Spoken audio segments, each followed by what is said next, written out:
Happy New Year, guys! Glow up. Taray, sis. Eyelash extension mo. Sis, nag-rejuve ka? Sis, sa mukha mo.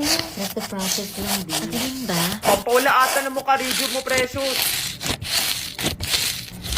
Siya na ba siya, ma'am? Ha? Ano? Siya na ba siya, ma'am? Hala guys, braces na si Jessa! Wait! Wow, rich kid! Hala, braces na. Ano? Masakit ba? Bakit?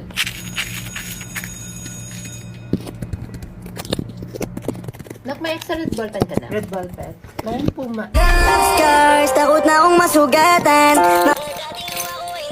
Magbabago na ako this year. Tahimik niyo to. Oo nga, di ba madaldal na? Be, alam mo ba yung issue yung Kitty Rose? I don't think so.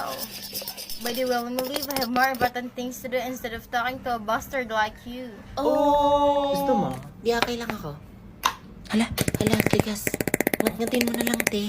Tapos ka na sa journal? Ano yung journal? Di ba may reflection sa mate? Magda-defense daw tayo next May long week. kiss din daw ata sa guys, mamaya. Ano, nakagawa ka ba ng 22 down? Naka-activate na kayo ng sale. Ang dami-dami ko ng problema, dumagdag pa yan. Sweet ba yung SIM registration? Oo naman, dahil naipasan na ang SIM registration app na nire-require lahat ng mga SIM users na mag-register para iwas fake news, hack, at iba pa. Para makapag-register, pwede ka pumunta sa website na ito o sa kahit anumang smart store para magpatulong. Pagkatapos, protektado ka na, may free 3 gig ka pa. Kaya maging PNP passer na at register your SIM now. SIM.